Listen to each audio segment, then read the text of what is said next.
So I can power clean more than I can hang clean. My best power clean is 315. My best hang clean is 280, but I feel like hang clean has more benefits than power clean. I'll explain why. With power clean, you're pulling from the ground, which if I'm as a trainer, as a coach or whatever, it is not necessarily practical as far as sport. No one's really ever that deep. With hang clean, I can just say athletic position. You can think about pretty much all sports aside from out the blocks in track and maybe some positions you could find yourself in wrestling, or if you're from on the line with football. But outside of that, most athletic positions are at a slight knee bend and a slight hip hinge, which sometimes I experience these issues with. Sometimes athletes will get lost pulling from the ground before they reach their athletic position because of the knee bend. That is based off of the length of the femur in relation to their hip width, in relation to the length of their torso and whatnot, that for them, they're almost crouched over for a power clean. But hang clean pretty much provides to be universal.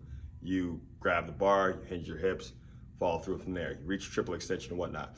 But if I were to list the hang clean and power clean benefits, that if this was a Venn diagram, the shit that's in the middle, I would say across the board, triple extension. So that's basically priming yourself for a jump. If you were older, say if you're 25 plus, 35, 30 plus, whatnot, that once you get above 30, it becomes the problem of tearing your Achilles. And it's because generally speaking, once you get above 25, you just stop sprinting or jumping or anything like that. If you continue to hang clean or power clean, whichever one, you're experiencing that kind of eccentric, where you experience the concentric force and the eccentric stress that will probably keep your tendon, your Achilles tendon, prepped that you won't tear it, as far as that goes. And also, the eccentric loading in your quads when you're landing from a clean. Even if you just were to get up your toes, that you're absorbing force. So say if I'm at 180 pounds and I have, let's say 200 pounds, I still have to absorb that force because it's flight that it lands and it catches from there. That's another benefit.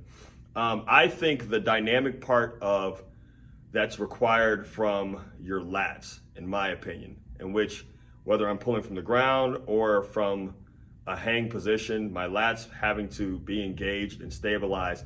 But at the last second from my jump shrug, it becomes this dynamic movement that I couldn't necessarily get if I just were to try to do heavy dumbbell shrugs. It's like an intentful, it's like a purposeful use of your lats that unless you're like dynamically pulling a rope, you really don't get in any other exercise, because you're essentially trying to throw the bar and you're using your upper back to help assist that to happen for it.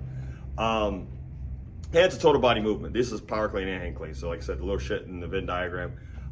It's total body movement. You can say aside from your triceps, you're gonna use every muscle in your body. So every muscle in the front of your body, even if you get to the point of pull, that's gonna be a little bit of pec minor and whatnot. You're like, if you were to take video of somebody with their shirt off, you'd see their chest engaged. So aside from triceps, aside from triceps, if you were to do a hang clean or a power clean, you're gonna use every body, your movement, every muscle in your body, which is like good. Now, why I think hang clean is superior to power clean is teachability of hang clean. I can say to an athlete or a 40-year-old to hinge, and that's it, instead of finding your way above the knee, which involves coordination. So if you have a bunch of athletes, that takes time to teach. Or if you have an uncoordinated adult, that takes more time to teach, which is like, is this worth it? I would say another thing is that you have to be in a small space to generate momentum for hang clean. So although my power clean is higher, I've seen plenty of people that have their hang clean higher, but I felt like I had to be more athletic to catch. My personal best was 280. I had to be more athletic because I didn't have so much to load. For my power clean, because I have long femur, I have long legs, I felt like I had a while to get the bar moving, in which I think it's a higher demand. When you have just a hinge and I gotta get 280 pounds in flight from there, it requires a lot of effort, and then it requires a lot of speed for me to get underneath the bar. Although I caught the 315, I did not catch it as cleanly as I would have with the 280 because of the requirement.